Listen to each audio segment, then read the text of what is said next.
الحمد لله نحمده ونصلي ونسلم على رسوله الكريم أما بعد أعوذ بالله من الشيطان الرجيم بسم الله الرحمن الرحيم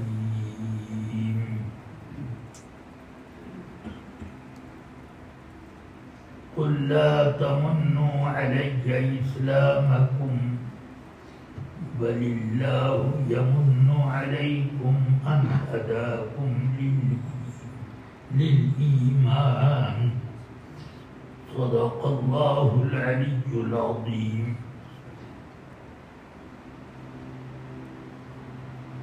ادب و احترام کے ساتھ بارگاہ رسالت میں نذرانے درود و سلام پیش کر لیں.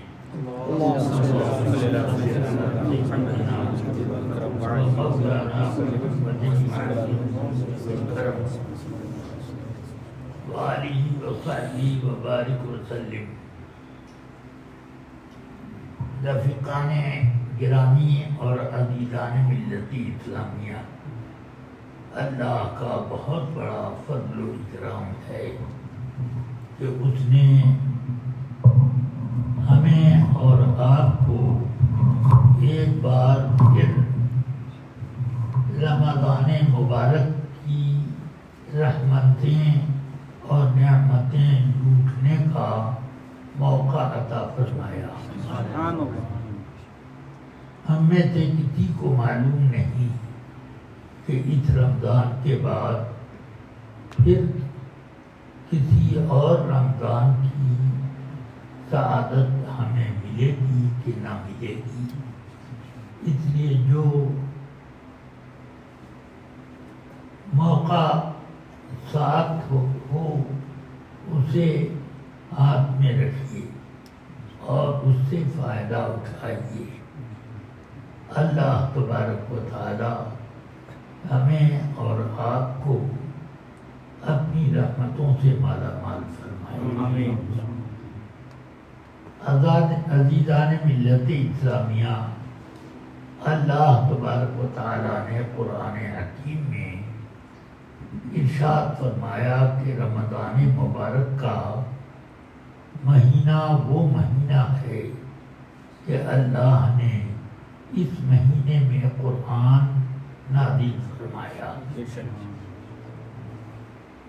قرآن کیا ہے؟ فرمایا ہدی للناس، لوگوں کی ہدایت کا سرچشمہ، وبینات من الہدی، اور ہدایت کی بے شمار دلیلوں کا خزانہ، اور معجزات کا انبار.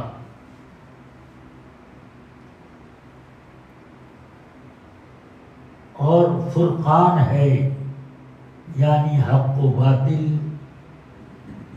اور صدق و کذب دونوں کے درمیان فرق کرنے والی کتاب ہے. اچھے برے کو الگ الگ کرنے والی یہ کتاب ہے. فمن شہد منکم الشہر فلیصمہ، اس لیے جو شخص بھی تم میں سے اس مہینے کو پائے تو پورے مہینے کا روزہ رکھے. فلیصم فیہ نہیں ہے بلکہ فلیصم ہو، فلیصم فیہ، اس میں روزہ رکھ لے. تو اس میں کیا روزہ رکھا گیا؟ یہ تو کوئی تعجب نہ ہوا. ایک دن بھی روزہ رکھا، جیسے جمعے کے دن نماز پڑھ لیا کرو، جب اذان پکاری جائے ذکر اللہ کی طرف دوڑو. تو ایک ہی وقت کچھ ہی دیر لگی نماز میں، تو کیا ایسے ہی ایک آدھ دن روزہ رکھ لیا گیا مہینے میں تو کام چلے گا؟ جی نہیں. فَلْيَصُمْ فِيهِ نہیں ہے، بلکہ فَلْيَصُمْهُ اس پورے مہینے کا روزہ رکھے۔ سبحان اللہ۔ تو یہ پورے مہینے کا روزہ رکھنے کے لیے اللہ تعالیٰ نے یہ حکم دیا اس وجہ سے کہ فرمایا کہ اس مہینے میں ہم نے ہدایت کا خزانہ قرآن عظیم کو حق و باطل میں فرق کرنے والی کتاب قرآن عظیم کو نازل کیا ہے، اس لیے تمہیں اس مہینے میں روزہ رکھنا پڑے گا۔ مطلب کیا ہوا؟ ہدایت اصل میں دلوں کی ہدایت ہوتی ہے۔ ہدایت صرف زبان سے کہہ دینے سے کہ میں ہدایت پر ہوں، یہ ہدایت مانی نہیں جاتی۔ ہدایت کے معنی آتے ہیں سچائی اور حق کو قبول کرنا، یہ ہدایت ہے۔ اور قبول کرنے کا معاملہ یہ زبان کا نہیں ہے، دل کا معاملہ ہے۔ سمجھ میں آئی بات؟ تو اس لیے اب یہ کتاب جب ہدایت کے لیے اتری ہے تو اس کے لیے ضروری ہے کہ آدمی اپنے مزاج کو پاکیزہ بنائے تاکہ ہدایت دل کے اندر سرایت کرے، اندر داخل ہو۔ یہ دنیا میں ہر قوم میں اس بات کا رواج ہے، اور یہ رواج اللہ تعالیٰ کی تعلیم سے ہے، اس لیے کہ اللہ نے فرمایا کتب علیکم الصیام کما کتب علی الذین من قبلکم۔ تو اس کا مطلب یہ ہوا کہ روزہ رکھنے کا رواج پہلے سے چلا آ رہا ہے، اور اس لیے کہ لعلکم تتقون، تمہیں پرہیزگار بنایا جائے۔ تو روزہ رکھنے کا اصل مقصد مزاج اور دل کے اندر پاکیزگی پیدا کرنا اور اس کو روشن کرنا۔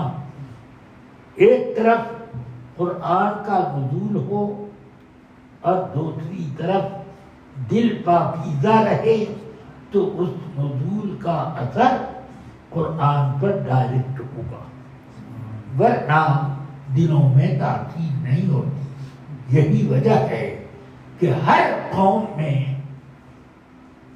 اپنے نفس کو پاکیزہ بنانے کے لیے روزے کا تپسیا کرنا پڑتا ہے، اس کو رواج دیتے ہیں کہ اس سے طبیعت میں بالیدگی، تازگی اور دل میں نورانیت پیدا ہوتی ہے، یہ سب کرتے ہیں۔ مگر وہ روزہ جو اللہ نے ہمیں عطا فرمایا ہے وہ بھوک اور پیاس ہی کا نہیں ہے، بلکہ بھوک اور پیاس کے ساتھ ساتھ اپنے تمام اعضاء کو گناہوں سے دور رکھنا۔ اسی لیے آقا کائنات صلی اللہ علیہ وسلم نے ارشاد فرمایا جس شخص نے روزہ رکھا وَلَمْ يَنْتَهِ عَمَّا نَهَى اللَّهُ عَنْهُ، اور بات نہ آیا ان کاموں سے جس سے اللہ نے روکا ہے، فَلَا حَاجَةَ لِلَّهِ إِلَىٰ تَرْكِ صِيَامِهِ إِلَىٰ تَرْكِ طَعَامِهِ وَشَرَابِهِ، اللہ کو کوئی ضرورت نہیں ہے کہ کوئی حاجت نہیں ہے کہ تم سے وہ بھوک اور پیاس کا مطالبہ کرے۔ کیا اس نے روزہ اس لیے فرض کیا ہے کہ اس کے خزانے میں کھانے پینے کا سامان کی ڈپوزٹ جس بیلنس ہو رہی تھی اس میں کچھ کمی آ رہی تھی؟ میں تو یہ دیکھتا ہوں کہ آدمی رمضان مبارک میں جتنے قسم کے کھانے کھاتا ہے سال بھر میں وہ نصیب نہیں ہوتا۔ تو یہ اس لیے تو اللہ نے روزہ نہیں فرض کیا کہ اس روزے کی وجہ سے اس کے خزانے کا ڈپوزٹ صحیح ہو جائے. میرے آقا صلی اللہ علیہ وسلم فرماتے ہیں اللہ نے جب سے دنیا پیدا کی ہے اور جب تک دنیا رہے گی اس بیچ میں اللہ نے جو کچھ خرچ کیا اور جو خرچ کرے گا لوگوں کے اوپر فرمایا ہے اس سے اللہ کے خزانے میں ایک دانے کی کمی نہ ہوئی. اللہ تنقص حبۃ من، ہاں اس کے خزانے میں ایک دانے کی کمی نہیں ہوئی. کیا مطلب؟ جب سے دنیا پیدا ہوئی ہے اس وقت سے آدمی، جانور، کیڑے مکوڑے اور سب چیزیں، یہاں تک کہ مٹی کو بھی پانی چاہیے کہ نہیں، وہ بھی اس کا رزق ہے. اس کو کچھ تر و تازگی کے لیے سبزے عطا ہونے چاہیے کہ نہیں، کہ زمین پر فرش مخمل بچھا ہے، یہ سب چاہیے. تو اس لیے یہ سب اللہ نے جب سے دنیا پیدا کی اور جب تک رہی خرچ کیا اور کرے گا. سب کو ملا لیا جائے تو اس کی وجہ سے اللہ کے خزانے میں ایک دانہ کم نہیں ہوا.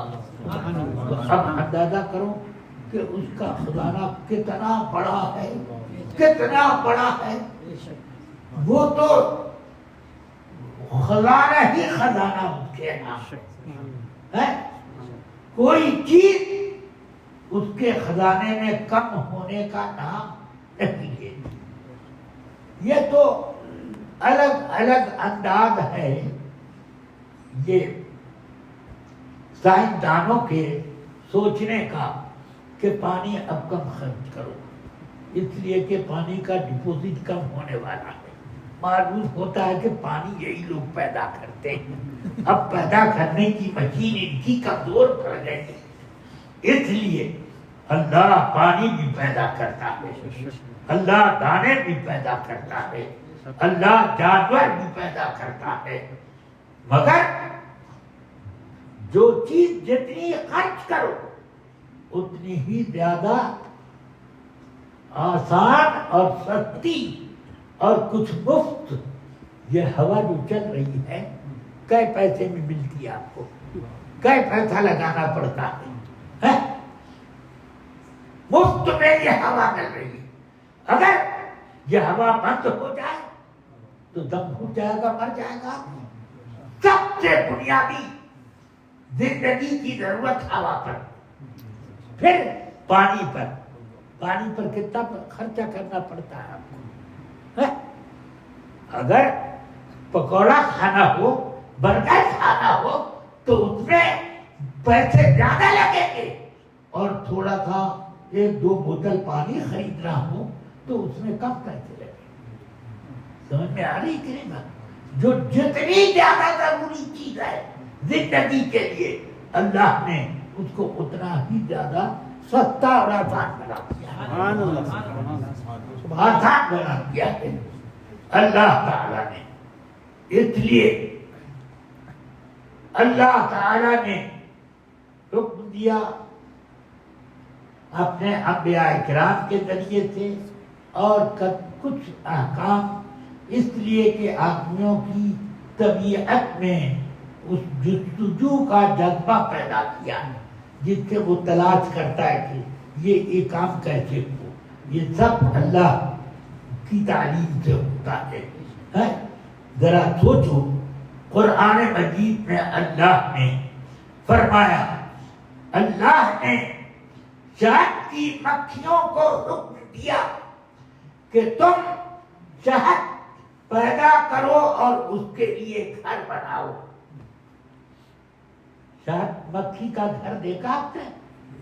اس کے چھتا جس کو ہم لوگ اپنی زبان میں بولتے ہیں، وہ دیکھا؟ بڑے سے بڑا انجینئر لا کر کے رکھو، اس جیسا گھر بنا کے دکھائے.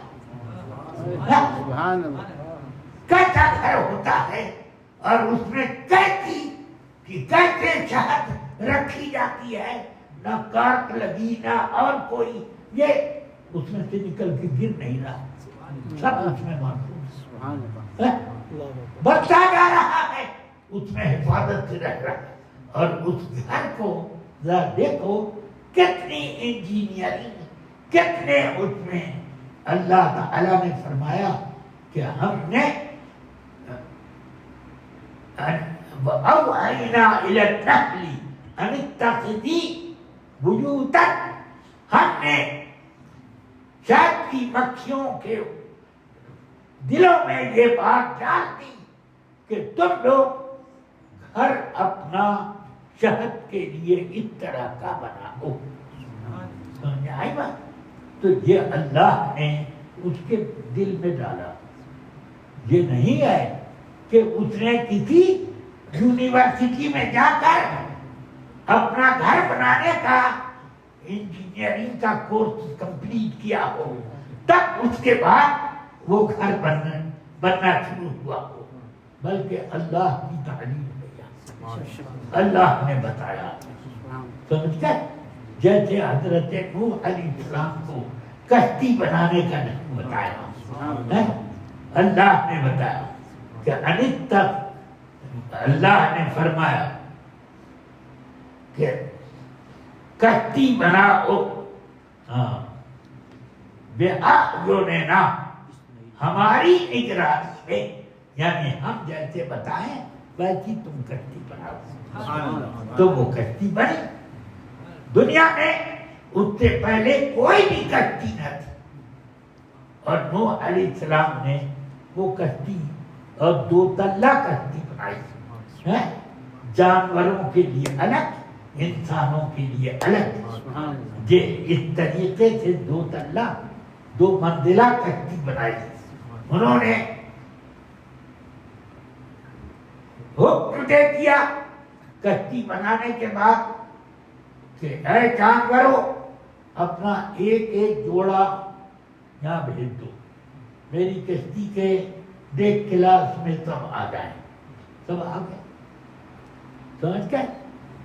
پھر اللہ تعالی نے حکم دیا اے آسمان پانی گرا، اے زمین پانی ابال، اب اوپر سے بھی پانی اور نیچے سے بھی پانی۔ اب کشتی کے علاوہ کوئی چیز پانی پر رکنے لائق نہیں تھی، لوگ تیرتے رہے، تیرتے موجوں میں تھپیڑوں میں آ کر کے ڈوبتے گئے۔ نوح علیہ السلام کا بیٹا بھی کافروں میں بیٹھتا تھا، ان کی سیکھ، ان کا طریقہ سیکھا اس نے، اور انہی کی طبیعت کا بن گیا۔ نوح علیہ السلام نے اس کو بہت سمجھایا، اے بیٹے آج لا آتم اليوم، آج کوئی بھی بچا نہ سکے گا اللہ کے سوا، اور اللہ نے بچنے کا ایک راستہ میری کشتی کو بنایا، اس میں اس نے کہا یہ سامنے پہاڑ ہے، میں ابھی بس 2-4 جھونکے مارتا ہوں اور وہاں پر پہنچ جاؤں گا چوٹی پر۔ وَحَالَ بَيْنَهُمَ الْمَوْجُ، پہاڑ اور اس بیٹے کے درمیان آ گئی موت، اور ایسے اس کو لپیٹا کہ غم سے اندر ہو گیا، اب باہر نہ نکل سکا۔ سمجھ گئے؟ یہ کشتی نوح علیہ السلام کی اسی لیے بنی تھی، کسی نے نہیں بتایا تھا کہ کیسے۔ اللہ تعالیٰ نے فرمایا انِتَّخِذْ نصنع الفلك بأعيننا، انِصْنَعِ الْفُلْكَ بِأَعْيُنِنَا، ہماری نگرانی میں جیسی ہم ہدایت دیتے ہیں ویسی کشتی بناؤ۔ جب بنا رہے تھے تو کافر آتے تھے، کیا بن رہا ہے، کہ کشتی بن رہی، کیا چیز ہوتی ہے، کیا کام ہوگا اس سے، کہ سیلاب آنے والا ہے، طوفان آئے گا، اس وقت سارے گھر ڈوب جائیں گے سوائے اس کشتی کے، جو اس میں سوار ہوگا وہی بچے گا، سب ڈوب جائیں گے۔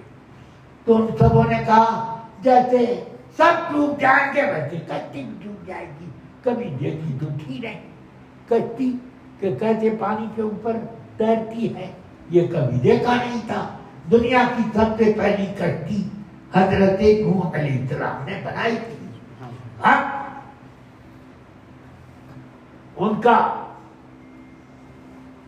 ان کی قوم اسی میں ختم ہو گئی۔ وَجَعَلْنَا ذُرِّيَّتَهُ هُمُ الْبَاقِينَ، ہم نے صرف ان کی ذریت کو دنیا میں باقی رکھا۔ کیا مطلب ہوا؟ مطلب یہ ہوا کہ دنیا میں سوائے نوح علیہ السلام کی نسل کے کوئی بھی اب باقی نہ رہا، نوح علیہ السلام کی نسل رہی۔ کیا مطلب ہوا؟ کہ آدم علیہ السلام کی نسل سے جتنے لوگ تھے سب ڈوب ڈوب کر مر گئے، اور صرف نوح علیہ السلام کے جو بیٹے ایمان لائے تھے وہی بچے، اور انہی کی نسل سے یہ دنیا آباد ہے۔ سمجھ میں آئی بات؟ اسی لیے نوح علیہ السلام کو آدم ثانی کہا جاتا ہے۔ پہلے آدم حضرت آدم علیہ السلام ہے، اب جتنے لوگ ہیں سب نوح علیہ السلام کی نسل کے ہیں۔ تو یہ اب گویا کہ آدم ثانی ہے، یہ دوسرے آدم۔ بہرحال مجھے یہ کہنا ہے کہ اللہ تبارک و تعالی نے ہماری سب ضرورتوں کی چیزیں پیدا کی ہیں۔ یہ نہیں ہے کہ سب چیز اللہ تعالی نے اتنی ہی رکھی کہ آدمی کچھ اس میں زیادہ خرچ کر دے تو اللہ کے خزانے میں کمی ہو جائے۔ نہیں، کم زیادہ خرچ کرنا یہ آدمی کا قصور ہو سکتا ہے، آدمی کی نیکی بھی ہو سکتی ہے اور قصور بھی ہو سکتا ہے، مگر اس کم زیادہ سے اللہ کے خزانے میں کمی اور زیادتی نہیں ہوتی۔ سمجھ میں آئی کہ نہیں بات؟ خزانہ اس کا ہے، روزی اس کی ہے۔ اس نے ہمیں روزہ اس لیے نہیں رکھ پایا کہ تم لوگ اب میرے خزانے کو ذرا ٹھیک ٹھاک بناؤ۔ جیسے گورنمنٹ میں بعض ملکوں میں نے یہ دیکھا کہ جو جانور جن کا گوشت کھایا جاتا ہے ہفتے میں ایک دن اس نہ کٹے۔ جیسے میں نے بنگال میں دیکھا کہ وہاں یہ آرڈر ہوتا ہے کہ جمعے کو کوئی بھی جانور نذبح کیا جائے، مرغا سے لے کر بڑے سے بڑا جانور، اونٹ بیل تک کوئی جانور ذبح نہیں ہو سکتا۔ ہاں، تو یہ کیوں؟ وہ کہتے ہیں کہ جانوروں کا ڈپوزٹ ہمارے ملک میں کم نہ ہونے پائے، تو یہ ان کو ڈر ہے، اللہ کو اس کا کوئی ڈر نہیں۔ دیکھو جتنی تمہاری ضرورت ہوتی ہے اس سے بھی زیادہ تم خرچ کرو تو مال گھٹتا نہیں، بلکہ میں تو یہ دیکھتا ہوں جتنا خرچ کرو اسی حساب سے اللہ پیدا کرتا ہے، اسی حساب سے۔ آپ بتائیے دنیا میں بکرا بکری زیادہ کھائے جاتے ہیں کہ سور زیادہ کھائے جاتے ہیں؟ بکرا بکری زیادہ کھائے جاتے ہیں۔ تو اللہ اس کی نسل خوب پھیلاتا ہے، سمجھ گیا؟ اور اس کی نسل اتنی نہیں پھیلتی.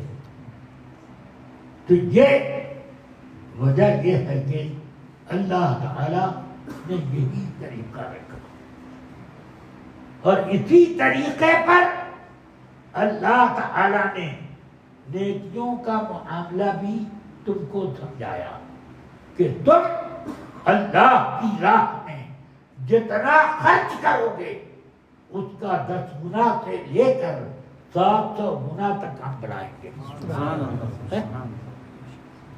صدقہ خیرات کرنے سے مال بڑھتا نہیں ہے اور سود کمانے سے آدمی کا مال بڑھتا نہیں ہے, صدقے سے گھٹتا نہیں. اور اللہ فرماتا ہے کہ یربی الصدقات ویمحو اللہ الربا, اللہ سود کو مٹاتا ہے, گھٹاتا ہے اور صدقات میں برکت دیتا ہے, بڑھاتا ہے. کیا مطلب؟ جتنا اللہ کی راہ میں خرچ کرو گے اتنا ہی بڑھے گا. اسی لیے دوسری جگہ فرمایا وَلَئِن شَكَرْتُمْ لَأَزِيدَنَّكُمْ, جتنا شکر کرو گے اسی اعتبار سے میں تم کو اور بڑھاوا دوں. اما بنعمت ربک فحدث, اللہ کی نعمت کا چرچا کرو. کیا مطلب؟ جتنی نعمت ملے اس کو بند کر کے رکھتے جاؤ. چرچا یہ ہے کہ اس کو زیادہ پھیلاؤ, خرچ کرو. یہ ہے چرچا کہ اللہ نے تم کو دولت دی ہے اس کو خرچ کرو. لوگ کہیں بڑا مالدار ہے, چرچا کر رہے ہو, خرچ کر رہے ہو تو اس سے تمہارا گھٹے گا نہیں. ہاں, میرے آقا سرور کائنات صلی اللہ علیہ وسلم کا یہ حال بخاری شریف باب کیف کان بدء الوحی میں یہ حدیث ہے.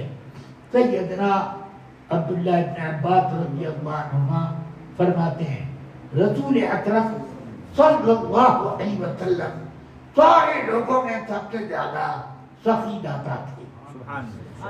وَكَانَ أَجْوَدَ مَا يَكُونُ فِي رَمَضَانَ, اور سب سے زیادہ آپ کی سخاوت کا جوش رہتا تھا رمضان مبارک.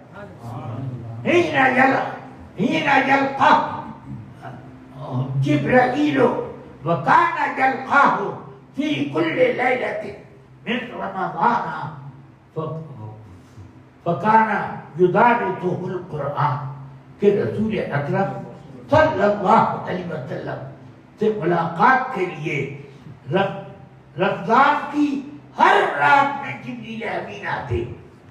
اس وقت رسول پاک کی سخاوت دیکھنے کے قابل ہوتی, خوب سخاوت کرتے, اور حضرت جبریل ہر رات آتے اور رسول پاک کے ساتھ قرآن کا دور ہوتا. ایک مرتبہ جبریل پڑھتے, ایک مرتبہ سرکار پڑھتے علیہ الصلوات والسلام. اب یہ اس طرح سے پڑھا کرتے. فلا رسول اللہ صلی اللہ علیہ وسلم اجود بالخیر من الریح المرسلہ. رسول پاک صلی اللہ علیہ وسلم تیز تر سائیکلون سے زیادہ سخاوت کرتے ہیں. سائیکلون میں ہوا کیسے چھوٹ کر کے چلتی ہے, وہ اس سے بھی زیادہ رسول پاک کی سخاوت ہے. کون دیتا ہے؟ دینے کو منہ چاہیے, دینے والا ہے سچا ہمارا ہے. لا رب العرش, جن کو جو ملا ان سے ملا. بستی ہے کونین میں محمد رسول اللہ. اب یہی مت سمجھو کہ رسول پاک کے ہاتھ سے کتنا گیا دکھ نہیں رہا. ہاں, یہ مت سمجھو, یہ سمجھو کہ اللہ تعالیٰ جس طرح دیتا ہے اور پتہ نہیں چلتا کدھر جاتا. تو رسول پاک کو بھی اللہ نے اپنی صفت کا جلوہ بنایا. ہاں جلوہ بنایا ہے کہ وہ دے رہے ہیں, لوگوں کو دکھ نہیں رہا کہ کیسے دے رہے ہیں. ہاں من یتق اللہ یجعل لہ مخرجا ویرزقہ من حیث لا یحتسب. کہ اللہ کا تقوی اختیار کرو, اللہ تعالی تمہارے رزق میں برکت دے گا, اتنا بڑھائے گا کہ تمہیں پتہ نہیں چلے گا کہ کہاں سے آ رہا. سمجھ میں آئی بات؟ یہ ہو جاتا ہے. اللہ تبارک و تعالی خیر فرمائے. مجھے صرف یہ کہنا ہے کہ رمضان کا یہ موقع ملا, اس رمضان میں ایک منٹ کی قدر کرو, اور اس قدر سے تم اپنی قدر بڑھاؤ. سمجھ گئے؟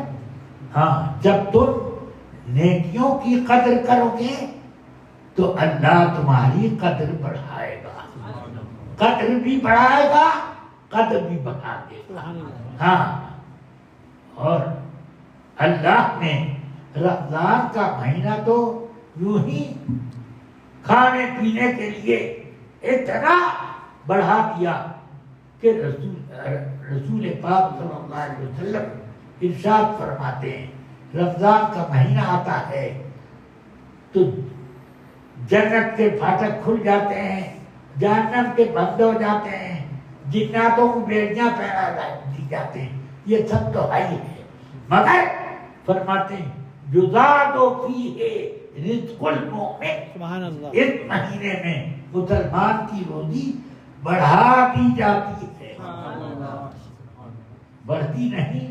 تو رمضان میں کتنے خرچے بڑھ جاتے ہیں, کھانے پینے کا خرچہ, کپڑے لتے کا خرچہ, گھر مکان مسجد سب کی آرائش اور صاف ستھرے رکھنے کا خرچہ, کیا کیا خرچے, بال بچوں کے خرچے, فقراء مساکین کے خرچے, یہ سب اس مہینے میں بڑھ جاتے ہیں کہ نہیں؟ اور خرچ ہوتا ہے, آدمی کو احساس بھی نہیں ہوتا.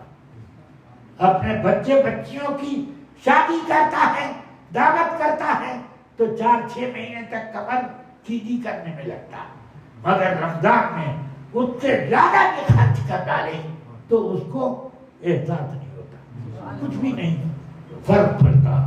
یہ سب اللہ کا خزانہ. سمجھ میں آئی بات؟ ہاں, اللہ تبارک و تعالیٰ نے نیکیوں کے لیے آپ کی مدد کی ہے. یہ روزی بڑھاتا ہے اللہ تو 2 صورتوں سے بڑھتی ہے. نیکوں کے لیے روزی بڑھتی ہے تاکہ نیکی اللہ کی راہ میں نیکی کے طریقے پر وہ خرچ کریں. اور اللہ نے کافروں اور ظالموں کے لیے بھی بہت بڑھایا. فرمایا یمدہم فی طغیانہم یعمہون.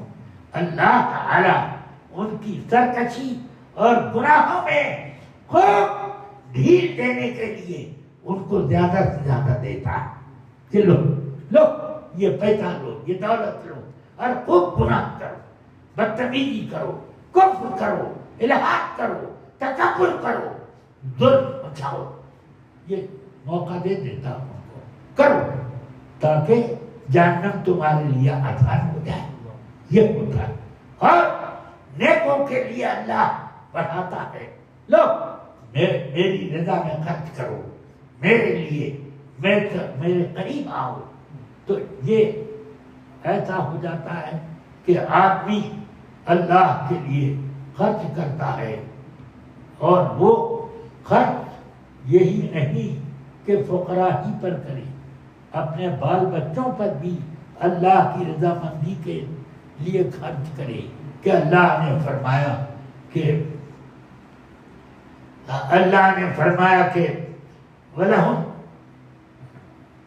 وَلَهُنَّ مِثْلُ الَّذِي عَلَيْهِنَّ بِالْمَعْرُوفِ.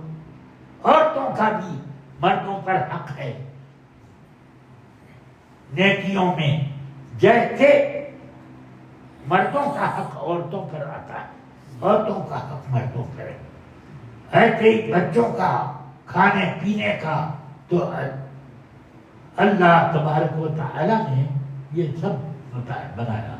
فرماتے ہیں کہ سیدنا ابو مسعود انصاری رضی اللہ تعالی فرماتے ہیں کہ رسول پاک صلی اللہ علیہ وسلم نے فرمایا تم صدقہ کرو اللہ کی راہ میں، یہاں تک کہ تم اپنے گھر والوں پر بھی خرچ کرو تو وہ صدقے کا ثواب ہے، حتی اللقمۃ التی تجعلها فی فم امرأتک، یہاں تک کہ مٹھائی کا جو ٹکڑا اپنی بیوی کے منہ میں اس نیت سے ڈالو کہ اللہ نے حکم دیا ہے کہ بیویوں سے اچھا سلوک کرو، اس نیت سے تم نے اس کے منہ میں ایک لقمہ ڈال دیا، لو میرے ہاتھ سے کھا لو، تو اس میں بھی زکوٰۃ اور صدقے کا ثواب ہے۔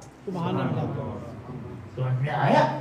ہاں، تو ہر خرچ یہ نہیں سمجھ لیجیے گا کہ آپ کا اپنے اوپر اور بچوں پر، بیوی پر اور نوکروں پر جو خرچ ہوتا ہے وہ خرچ اس پر کوئی ثواب نہیں ملتا، نہیں، اس میں اللہ تعالی ثواب بھی دیتا ہے جو آخرت میں ملے گا، برکت بھی دیتا ہے جو دنیا میں بھی ملے گی، آخرت میں بھی ملے گی، دنیا میں بھی ملے گی۔ اس لیے اس کو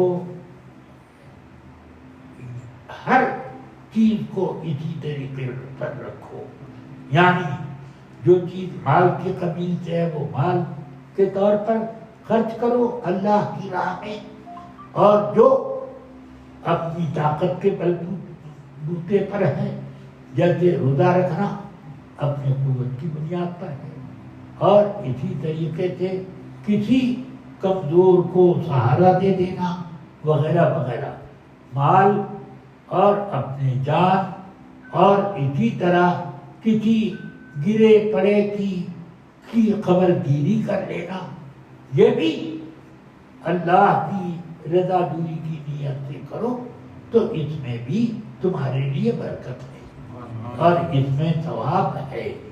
یہ مت سمجھ لینا کہ صرف فقیروں ہی پر خرچ کرنے سے وہ مقبول ہوتا ہے، خرچ کرو اپنے بیوی بچوں پر بھی، اپنے اوپر بھی، مگر نیک طریقے پر خرچ کرو۔ سمجھ میں آیا؟ اس لیے رسول پاک صلی اللہ علیہ وسلم نے فرمایا مَا نَحَلَ وَالِدٌ وَلَدَهُ أَحْسَنَ مِنْ حُسْنِ الْأَدَبِ، کسی باپ نے اپنی اولاد کو اچھے طور طریقے اور اچھے اخلاق سے بڑھ کر کوئی چیز نہیں چھوڑی۔ کیا مطلب؟ حال آپ کے لیے فیکٹری بنا کر اور بڑی بڑی بلڈنگوں کے پارک بنا کر، کھیتوں کے پارک چھوڑ کر تم جاؤ، پھر یہ وہ سب اولاد کے لیے، تو کچھ نہیں کیا یہ جبکہ تم نے اپنی اولاد کو اللہ کی بارگاہ کے قابل بنایا، تم نے اپنی اولاد کو رسول پاک کے طور طریقے سکھائے اور ان کو اچھی تعلیم اور تربیت دی، تو وہ تم مال اس کے لیے چھوڑ کر جاؤ گے تو تمہارا مال خدا کی راہ میں خرچ کر کے تم کو ثواب پہنچائے گا، اور اگر اس کو گنڈا بننے کے لیے آزادی دے دی تو تمہارے مال سے وہ گنڈا گردی کرے گا، تمہارے نام اعمال میں نیکی نہیں لکھی جائے گی، اس کی گنڈا گردی بھی لکھی جائے گی۔ تو اس لیے ہر ایک آدمی کو اپنے مستقبل کے بارے میں خوب اچھی طرح سوچنا چاہیے۔ آدمی وہ عقل مند مانا جاتا ہے جو آنے والے حالات کے مقابلے کے لیے تیار ہو، وہ عقل مند ہوتا ہے۔ اس اعتبار سے لوگ کہتے ہیں امریکہ دیکھو کتنا چالو دماغ کا ہے کہ وہ ادھر ادھر 3-5 کر کے سب کو کنٹرول میں رکھے رہتا ہے. ہم کہتے ہیں سب سے زیادہ اس میں اللہ نے ہوشیار مسلمانوں کو بنایا ہے. وہ تو کل پرسوں 1 سال 2 سال کی بات سوچتا ہے، مسلمان آخرت کی سوچتا ہے. ہاں، سب سے زیادہ ہوشیار اللہ نے مسلمان کو بنایا ہے. تو اس لیے اپنے ہوش اور دانشمندی کو کام میں لگاؤ. اللہ تعالی ہم سب کو نیکی کے راہ پر چلائے، گناہوں سے بچائے. اب آخر میں ایک جملہ میں یہ کہتا ہوں، آدمی کی ساری نیکیاں ایک طرف اور اس کا ایمان ایک طرف نہیں.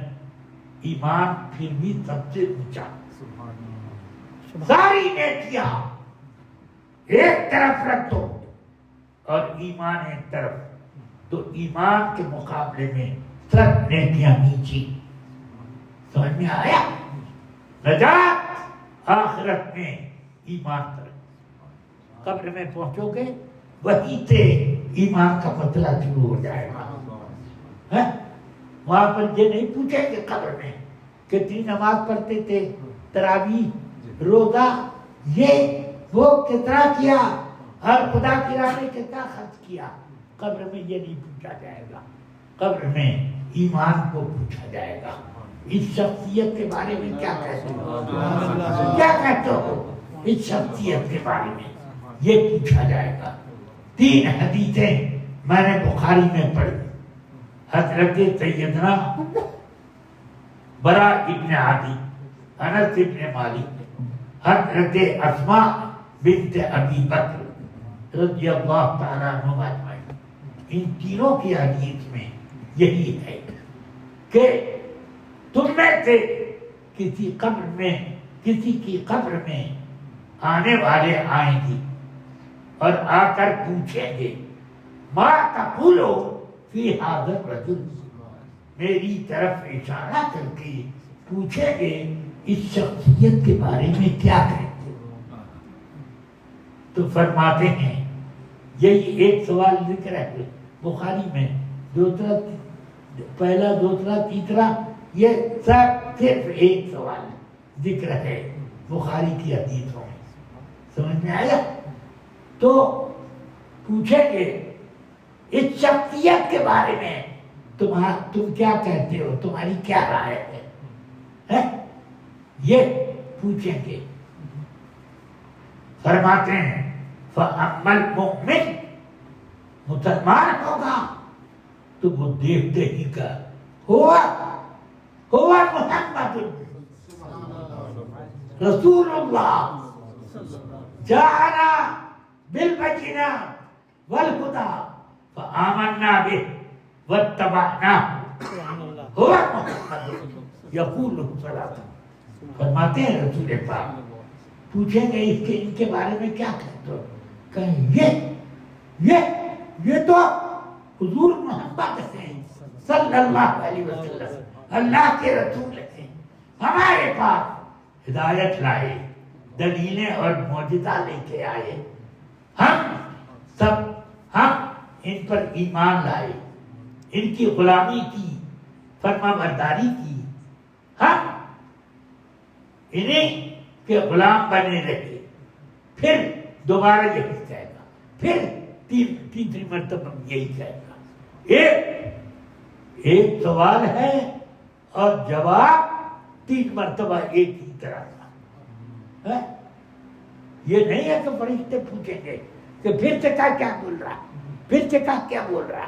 یہ نہیں، فرشتے نہیں، خود سے وہ کہے گا ہوا محمد، یہ محمد ہیں، اللہ کے رسول ہیں، ہمارے پاس ہدایت کا خزانہ لے کے آئے، معجزات لے کر آئے، ہم ان پر ایمان لائے، ہم نے ان کی غلامی کی. دیکھو کتنا بڑا جواب، کتنا بڑا جواب. صرف یہی نہیں کہ محمد کہہ دیا، بلکہ سب آقا کائنات کی وہاں پر منقبت پڑھنے لگے کہ یہ اور اسی جواب کو فرماتے ہیں یقولها ثلاثا، یہ جواب 3 مرتبہ دے گا، یہی ایک جواب۔ فرشتے یہ نہیں کہیں گے دوبارہ کہا پھر تیسری مرتبہ کہا، یہ نہیں، بلکہ وہ خود اپنے سے ایک ہی جواب کو 3 مرتبہ دہرائے گا۔ اس کو اتنا مزہ آئے گا سرکار کی تعریف کرنے میں کہ وہ ہم ان کے غلام بنے، ہم ان کی فرما برداری کرتے رہے، یہ ہمارے پاس معجزہ لے کر آئے۔ یہ تعریف سب کرتے کرتے اس کو اتنا مزہ آئے گا کہ 2 مرتبہ نہیں 3 مرتبہ خود سے کہے گا بے پوچھے۔ فرشتے کہیں گے ہم کو پہلے ہی سے معلوم تھا کہ تم یہی جواب دو گے، رب صالحن ہو کامیابی کے ساتھ آرام کرو اور بل منافق تو وہ کہے گا ہاں لا ادری، ہائے میں تو ان کو پہچانتا نہیں، ابے تیرے جیسے ہوتے تو پہچانتا، زندگی بھر کہتا رہا کہ یہ میرے جیسے ہمارے جیسے ہیں، رسول ہمارے جیسے ہیں، ہم ان کے جیسے وہ ہمارے جیسے، یہ بول سب نہ پہچانتا۔ وہ تو ایسی شان کے ساتھ آئیں گے کہ قبر میں لہرائیں گے، تحت چشمے نور کے جلوہ فرما ہوگے جب طلعت رسول اللہ، جلوہ فرما ہوگی جب طلعت رسول اللہ۔ تو اب معلوم یہ ہوا کہ قبر میں صرف ایمان کا سوال ہوگا، اور ایک ہی سوال بخاری کی تین صحابہ سے روایت ہے، تینوں میں ایک ہی سوال۔ تو میں سمجھتا ہوں جس میں 3 سوال کی تردید میں ہے اور جس میں ایک سوال ہے کوئی فرق نہیں ہے، اصلی سوال یہی، اصل سوال یہی ہے۔ اور یہ ضمن اور بھی سوال ہو سکتا ہے، مگر اصل سوال یہ کہ تم ان کے بارے میں کیا کہتے ہو۔ تو مسلمان اب تو وہ لفظی منقبت پڑھ لیں گے، لگے گا 3 مرتبہ جواب دے گا ایک ہی سوال کا، اور منافق تو کہ ہاں لا ادری، میں تو ان کو پہچانتا ہی نہیں، کچھ کہتے تھے لوگ میں بھی ان کی لے ملا دیتا تھا۔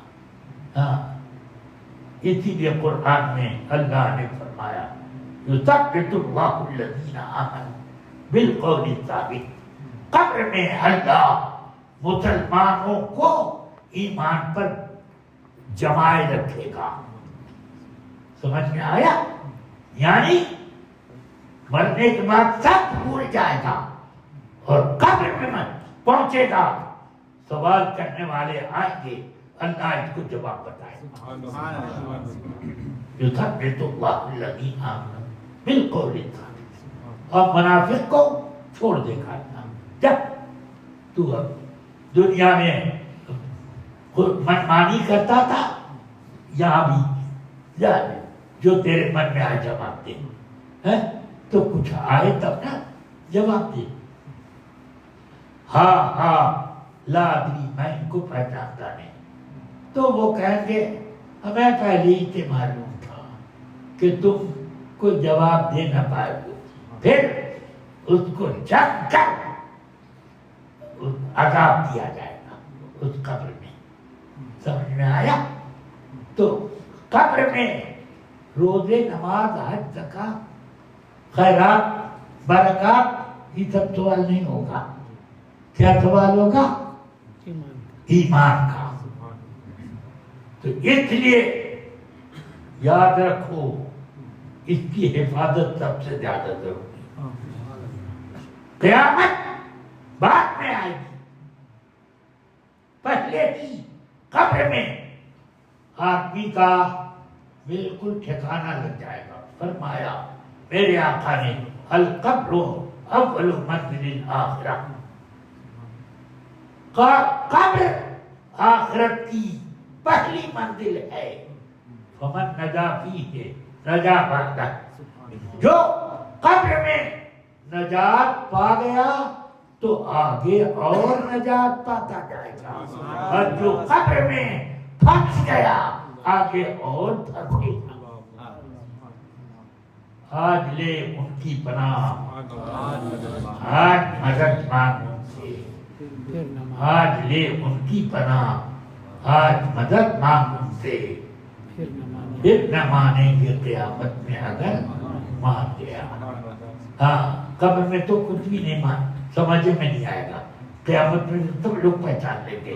ابو جہل بھی پہچان لے گا، ابو لہب بھی پہچان لے گا، سب پہچان لیں گے، مگر اس وقت کی پہچان کام نہیں آئے گی.